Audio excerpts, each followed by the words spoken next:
বিসমিল্লাহির রহমানির রহিম। গুনাহ তওবা করতে হয়। হাদিস 1244। হযরত আলী মুরতাযা রাদিয়াল্লাহু আনহু বলেন, আমি হযরত আবু বকর রাদিয়াল্লাহু আনহু বলেছেন, আমাকে হযরত আবু বকর রাদিয়াল্লাহু আনহু বলেছেন, আর তিনি সত্য বলেছেন। আমি রাসূলকে বলতে শুনেছি যে ব্যক্তি গুনাহ করবে তারপর উঠে অবশ্য পবিত্রতা অর্জন করবে এবং কিছু নফল নামাজ পড়বে, তারপর আল্লাহর কাছে ক্ষমা প্রার্থনা করবে, আল্লাহ নিশ্চয়ই তার গুনাহ ক্ষমা করে দেবেন। তারপর রাসূল সাল্লাল্লাহু আলাইহি ওয়াসাল্লাম আয়াত পাঠ করলেন এবং যারা যখন কোনো গুনাহ কাজ করে অথবা নিজেদের প্রতি জুলুম করে, আল্লাহকে স্মরণ করে এবং নিজেদের গুনাহের জন্য ক্ষমা প্রার্থনা করে, তিরমিজি ও ইবনে মাজাহ। বিপদের সময় নামাজ পড়তে হয়। হাদিস 1245। হযরত হুযায়ফা রাদিয়াল্লাহু আনহু বলেন, যখন কোনো বিষয় রাসূল সাল্লাল্লাহু আলাইহি ওয়াসাল্লামকে চিন্তিত করত, তখন তিনি কিছু নফল নামাজ পড়তেন এবং তার উসিলা আল্লাহর কাছে সাহায্য প্রার্থনা করতেন। আবু দাউদ। রাসূল সাল্লাল্লাহু আলাইহি ওয়াসাল্লাম আগে বিলালের বেহেশতে গমনের কারণ। হাদিস 1246। হযরত বুরাইদা রাদিয়াল্লাহু আনহু বলেন, একদিন রাসূল সাল্লাল্লাহু আলাইহি ওয়াসাল্লাম সকালে উঠলেন, বেলালকে ডাকলেন এবং বললেন, কি কাজের দরুন তুমি আমার পূর্বে বেহেশতে পৌঁছালে? আমি যখন বেহেশতে পৌঁছেছি, আমার সামনে তোমার জুতার শব্দ শুনেছি। তখন বেলাল বললেন, রাসূল সাল্লাল্লাহু আলাইহি ওয়াসাল্লাম, আমি যখনই আযান দিয়েছে তখনই 2 রাকাত নফল নামাজ পড়েছি। যখনই আমার ওযু গেছে তখন আমি ওযু করেছি এবং মনে করেছি আল্লাহর উদ্দেশ্য আমার 2 রাকাত নামাজ পড়তে হবে। রাসূল সাল্লাল্লাহু আলাইহি ওয়াসাল্লাম বললেন, এ 2 কাজের ধরনই তিরমিজি। ওযু উত্তম রূপে করতে হয়। হাদিস 1247। হযরত আব্দুল্লাহ ইবনে আওফা রাদিয়াল্লাহু আনহু বলেন, রাসূল সাল্লাল্লাহু আলাইহি ওয়াসাল্লাম বলেছেন, যে ব্যক্তি আল্লাহর কাছে অথবা কোনো মানুষের কাছে কোনো হাজত রয়েছে, সে যেন ওযু করে উত্তম রূপে, তারপর 2 রাকাত নামাজ পড়ে অথবা আল্লাহর কিছু প্রশংসা করে এবং রাসূল সাল্লাল্লাহু আলাইহি ওয়াসাল্লামের প্রতি দরুদ পেশ করে, তারপর যেন বলে, আল্লাহ ব্যতীত কোনো মাবুদ নেই, তিনি ধৈর্যশীল মহামহিম। আমি মহান আরশের প্রভু। পতিকালে পবিত্রতা বর্ণনা করছি। সমস্ত প্রশংসা আল্লাহর, যিনি জগতসমূহের প্রতিপালক। হে আমার প্রভু, আমি তোমার রহমত আকর্ষণের কারণসমূহ, তোমার ক্ষমা লাভের সংকল্প রাজি। প্রত্যেক সৎ কাজের সার এবং অসৎ কাজ হতে শান্তি। হে আরহামুর রাহিমিন, তুমি আমার কোনো অপরাধকে ছেড়ে দিও না ক্ষমা করে ছাড়া, কোনো বিপদকে রাখিও না বিদূরিত করা ছাড়া, আর কোনো হাজারকে রাখিও না পূর্ণ করা ছাড়া। যে হাজার তোমার সন্তুষ্ট লাভের কারণ। তিরমিজি ইবনে মাজাহ। নামাজের চেয়ে উত্তম আমল আর নেই। হাদিস 1250। হযরত আবু উমামা রাদিয়াল্লাহু আনহু বলেন, রাসূল সাল্লাল্লাহু আলাইহি ওয়াসাল্লাম বলেছেন, বান্দা যে 2 রাকাত নামাজ পড়ে তার চেয়ে উত্তম কোনো আমল নেই, যার প্রতি আল্লাহ তাআলা কর্ণপাত করতে থাকে। বান্দাগণ যতক্ষণ নামাজ পড়তে থাকে ততক্ষণ নেকি, আল্লাহর রহমত মাথার উপর ঝরতে থাকে। নামাজ বান্দার মুখ থেকে বের হয়, অর্থাৎ কুরআন তার অনুরূপ কোনো জিনিস দ্বারা নৈকট্য লাভ করতে পারে না। আহমদ ও তিরমিজি। বিপদের সময় কসর পড়া যায়। হাদিস 1253। সাহাবী হযরত ইয়ালা ইবনে উমাইয়া রাদিয়াল্লাহু আনহু বলেন, আমি হযরত উমর ইবনুল খাত্তাবকে বললাম, ব্যাপার কি? আল্লাহ তাআলা বলেছেন, যদি তোমরা ভয় করো কাফেররা তোমাদের কোনো বিপদে ফেলবে, তাহলে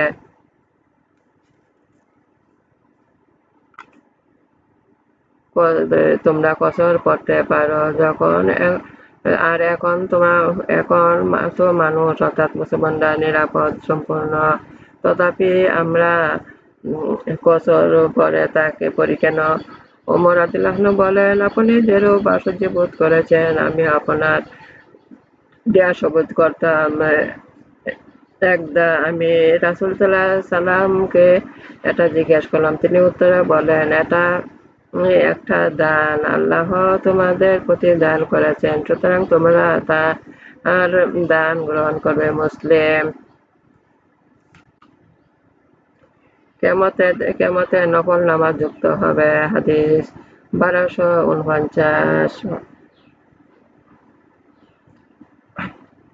হযরত আবু হুরায়রা রাদিয়াল্লাহু আনহু বলেন, আমি রাসূল সাল্লাল্লাহু আলাইহি ওয়াসাল্লামকে বলতে শুনেছি, কিয়ামতের দিন বান্দার যে কোনো আমল সম্পর্কে হিসাব গ্রহণ করা হবে। তা হবে তার নামাজ। নামাজ যদি ঠিক হলো সে কৃতকার্য হলো আর বেঁচে গেল, আর নামাজ যদি বিনষ্ট হলো সে নিরাশ ক্ষতিগ্রস্ত হলো। আর তার ফরজ নামাজের মধ্যে কোনো রকমের ত্রুটি ঘটে তাকে আল্লাহ তাআলা বলবেন, দেখো ফেরেশতাগণ, আমার বান্দাগণ নফল নামাজ আছে কিনা, যদি থাকে তা দিয়ে ফরজের ক্ষতিপূরণ করা হবে। তারপর অপর সব আমল সম্পূর্ণ এরূপ হবে। অপর এক বর্ণনা, তারপর যাকাত সম্পর্কে উল্লেখ করা হবে। তারপর সব আমল একে একে এরূপ অনুসারে গ্রহণ করা হবে। আবু দাউদ।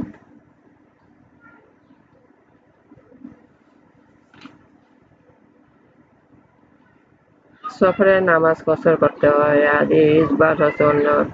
হযরত আনাস রাদিয়াল্লাহু আনহু বলেন, আমি রাসূল সাল্লাল্লাহু আলাইহি ওয়াসাল্লামের সাথে মদিনা হতে মক্কা রওনা হয়েছিলাম। দেখলাম তিনি ফরজ নামাজ 2 রাকাত পড়লেন যতক্ষণ না আমরা মদিনা প্রত্যাবর্তন করলাম। এ সময় আনাসকে কেউ জিজ্ঞেস করল, আপনি কি সেখানে কিছুদিন অপেক্ষা করেছিলেন? তিনি বললেন, 10 দিন অপেক্ষা করেছিলাম। বুখারী, মুসলিম। সফরের সময় নির্দিষ্ট না হলে নামাজ কসর হবে। হাদিস 1255। হযরত ইবনে আব্বাস রাদিয়াল্লাহু আনহু বলেন, রাসূল সাল্লাল্লাহু আলাইহি ওয়াসাল্লাম একবার এক সফর করলেন, সেখানে 19 দিন অবস্থান করলেন, অথচ নামাজ পড়লেন 2 রাকাত। ইবনে আব্বাস বলেন, সুতরাং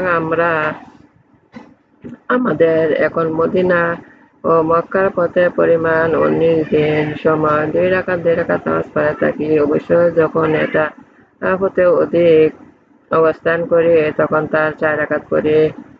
বুখারী। সফরে নফল নামাজ পড়তে হয় না। হাদিস 1256। তবে হযরত হাবস ইবনে আসেম রাদিয়াল্লাহু আনহু বলেন, আমি মক্কা পথে ইবনে ওমর রাদিয়াল্লাহু আনহু সহচর ছিলাম। একদা তিনি আমাদের জোহরের নামাজ 2 রাকাত পড়ালেন। অতঃপর তিনি আব্বাস এলেন, দেখলেন কতক লোক দাঁড়িয়ে আছে। জিজ্ঞেস করলেন, এরা কি করছে? আমি বললাম, এরা নফল নামাজ পড়ছে। তিনি বললেন, যদি সফরে নামাজ পড়তে পারতাম তাহলে ফরজকে পূর্ণ করতাম। আমি রাসূল সাল্লাল্লাহু আলাইহি ওয়াসাল্লাম সহচর ছিলাম, দেখেছি তিনি সফরে 2 রাকাত অধিক কিছু পড়েননি। হযরত আবু বকর, ওমর, ওসমান গনিও তার সহচর ছিলেন, তারাও সফরে 2 রাকাত অধিক কিছু পড়েননি।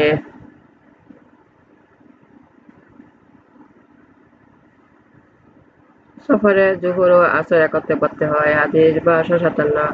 হযরত ইবনে আব্বাস রাদিয়াল্লাহু আনহু বলেন, রাসূল সাল্লাল্লাহু আলাইহি ওয়াসাল্লাম জোহর ও আসরের নামাজ একত্রে পড়তেন যখন তিনি সফর করতে থাকেন। এরূপ তিনি মাগরিব এশার নামাজ একত্রে পড়তেন। বুখারী।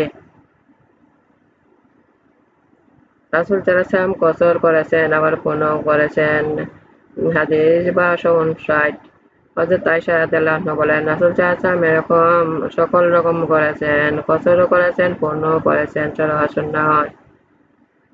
মুসাফিরের নফল নামাজ নেই। হাদিস 1260। হযরত ইমরান ইবনে ওমর রাদিয়াল্লাহু আনহু বলেন, আমি রাসূল সাল্লাল্লাহু আলাইহি ওয়াসাল্লামের সাথে যুদ্ধ করেছি, তার সাথে মক্কা বিজয় অভিযানে হাজির হয়েছি। তিনি মক্কা আবার 18 রাত অবস্থান করেছি। সে সময় তিনি 2 রাকাত নামাজ ফরজ দুই রাকাত ছাড়া ফরজ নামাজ পড়তেন না। তিনি মুকাম্মিদের বলে দিতেন, হে শহরবাসীগণ, তোমরা উঠে 4 রাকাত নামাজ পূর্ণ করো, আমরা মুসাফির। আবু দাউদ। 48 মাইল দূরত্বে নামাজ কসর হয়। হাদিস 1269। ইবনে মালিকের কাছে একথা পৌঁছেছে যে হযরত ইবনে আব্বাস রাদিয়াল্লাহু আনহু মক্কা ও তায়েফ মধ্যকার ব্যবধান, মক্কা ও উসমানের ব্যবধান, মক্কা জিহাদের ব্যবধান, নামাজ গোসল করতেন। ইমাম মালিক বলেন, এটা চারিদিক পরিমাণ ৪৮ মাইল মক্কা।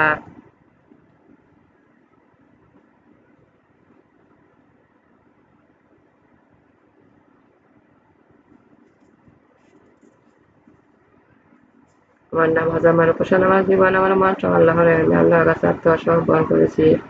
হে আমার রব, আমাকে আল্লাহর আনুগত্য বানান, রাসূলের আনুগত্য বানান, আল্লাহর উপদেশ পালন করতে শক্তি দান করুন, দুনিয়া আখিরাতে কল্যাণ দান করুন, দুজকের অগ্নি হতে আমাদের রক্ষা করুন। হে আমাদের রব, দুনিয়া আখিরাতে ফিতনা হতে আমাদের রক্ষা করুন। হে আমাদের রব, দুনিয়া আখিরাতে ফিতনা হতে আমাদের রক্ষা করুন। হে আমাদের রব, দুনিয়া আখিরাতে ফিতনা হতে আমাদের রক্ষা করুন।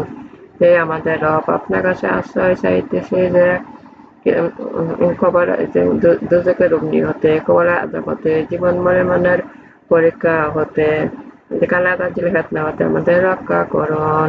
হে আমাদের রব, আপনার কাছে আশ্রয় চাইতেছি কৃপণতা হতে, কাপুরুষতা হতে, বয়স্কদের মন্দতা হতে, অন্তরের ফিতনা হতে, কবরের আযাব হতে আমাদের রক্ষা করুন, আমাদের রক্ষা করুন, আমাদের রক্ষা করুন।